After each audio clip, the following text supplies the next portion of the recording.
नाटक संपल्यानंतर माझ्या ते डोक्यातून गेलं कारण नाटकाचा एक परफॉर्मन्स असतो, गडबड असते आणि मग मी सगळ्यांना भेटून निघालो.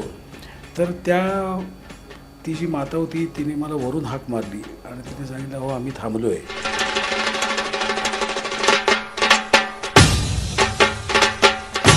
मराठी नाटक बघायला येणाऱ्या लोकांना आपण नाट्यरसिक का म्हणतो, असा एक जेव्हा मी प्रश्न स्वतःला विचारतो तेव्हा काही उदाहरणं माझ्या डोळ्यासमोर येतात. आणि त्यातलं एक उदाहरण असं आहे की एका नाट्यगृहामध्ये माझं एका लग्नाची पुढची गोष्ट हे नाटक चालू होतं, नाटक होतं म्हणजे, आणि त्याच नाट्यगृहात माझं दुसरंही नाटक होतं, सारखं काहीतरी होतं आहे. आणि एक नाटक ह्या रविवारी होतं, पुढचं नाटक सारखं काहीतरी पुढच्या रविवारी होतं.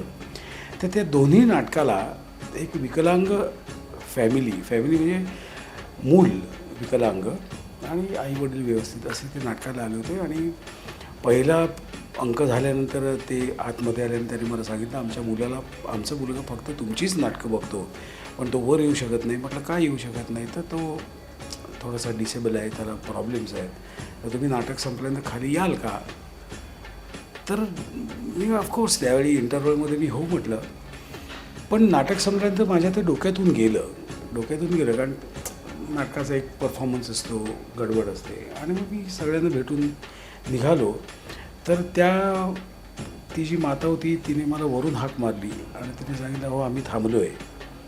मग मी परत वर गेलो, त्या मुलाला जवळ घेतलं, त्या मुलाबरोबर फोटो काढले, त्या मुलाशी शेकहँड गेला.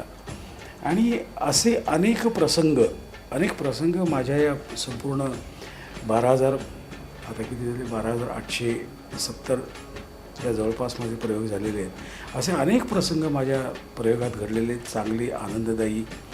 आणि मला असं वाटतं म्हणूनच मराठी नाटक टिकून आहे की तुम्ही कसे आहात त्यापेक्षा तुम्हाला नाटक बघायला आवडतं आहे, तुम्हाला चांगलं नाटक बघायला आवडतं आहे, त्यामुळे आमची जबाबदारीही वाढते. आणि मला असं वाटतं म्हणूनच मराठी नाटकात काम करणं हा एक मोठा चॅलेंज आहे.